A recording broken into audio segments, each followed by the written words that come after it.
नमस्ते दोस्तों, हमारे चैनल पर आपका स्वागत है। आज हम महाभारत की एक विशेष कहानी लेकर आए हैं। मैं आपसे लाइक और सब्सक्राइब करने के लिए नहीं कह रहा हूँ, लेकिन मेरा अनुरोध है कि इस वीडियो को अंत तक देखें। दोस्तों, पांडवों ने वारणावत जाने की बात स्वीकार कर ली है। जब यह बात दुर्योधन को पता चली थी तो वह बड़ा प्रसन्न हुआ था और तब उसने अपने सबसे विश्वसनीय मंत्री पुरोचन को अपने पास बुलाया था और उसके साथ गुप्त सलाह करते हुए यह कहा था कि मैं अपने इन शत्रुओं 5 पांडव पुत्रों को जड़ से उखाड़ कर फेंकने का कार्य तुम्हें सौंप रहा हूं। तुम वारणावत जाकर वहां एक ऐसे भवन का निर्माण करवाओ जो आग की एक चिंगारी से जलकर राख हो जाए। 5 पांडव जब अपनी माता कुंती के साथ वारणावत आए तब तुम उन्हें उसी भवन में ठहराना और सही समय देखकर उन्हें उसी भवन में जलाकर मार डालना। दुर्योधन की यह आज्ञा सुनकर मंत्री पुरोचन तुरंत ही वारणावत के लिए चल दिया था। कुछ समय बाद 5 पांडव भाइयों ने भी अपनी माता कुंती के साथ वारणावत जाने की तैयारी कर ली थी। सभी पांडव जब पितामह भीष्म, राजा धृतराष्ट्र आदि सभी से आज्ञा लेकर वारणावत की तरफ प्रस्थान कर रहे थे, तब विदुर जी ने सांकेतिक भाषा में युधिष्ठिर से कहा था कि नीतिज्ञ पुरुष को शत्रु का मनोभाव समझकर उससे अपनी रक्षा करनी चाहिए।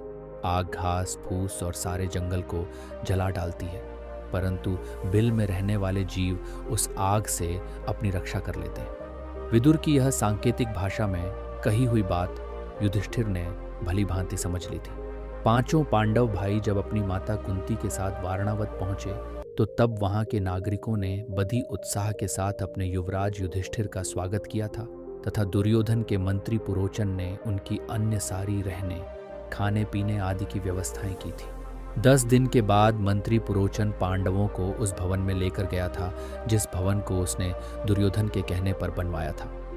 उस भवन की सुंदरता देखकर कुंती सहित सभी पांडव भाई बड़े प्रसन्न हो गए थे, परंतु धर्मराज युधिष्ठिर ने उस भवन को चारों ओर से देखकर भीमसेन से कहा था कि इस भवन का एक एक कोना आग भड़काने वाली वस्तुओं से बना है। अगर ध्यान दो तो इस भवन से घी, लाख और चर्बी की गंध आ रही है। निश्चय ही ये भवन हम सभी भाइयों को जलाकर मार डालने के लिए ही बनवाया गया है।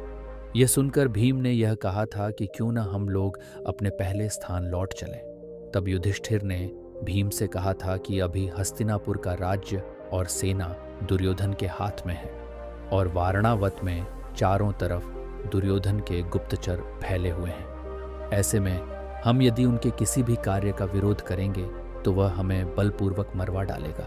इसलिए हमें बड़ी ही चतुराई के साथ इन शत्रुओं के बीच से निकलना होगा।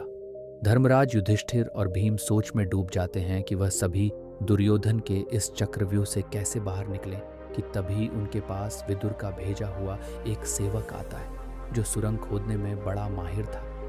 युधिष्ठिर और भीम बड़ी चतुराई से उस आदमी को उस भवन के अंदर ले जाते हैं और वह सेवक भवन के अंदर आकर पांडवों के निकलने के लिए एक बड़ी सी सुरंग खोदना शुरू कर देता। जब तक सुरंग नहीं खुद गई थी तब तक पांडवों ने मंत्री पुरोचन को ऐसा कोई मौका ही नहीं दिया था जिससे वह उन सभी को उस भवन में जलाकर मार डाले। 1 वर्ष के बाद जब सुरंग खोदकर पूरी हो गई थी तब देवी कुंती ने मंत्री पुरोचन के सहयोग से उस भवन में ब्राह्मण भोज करवाया था।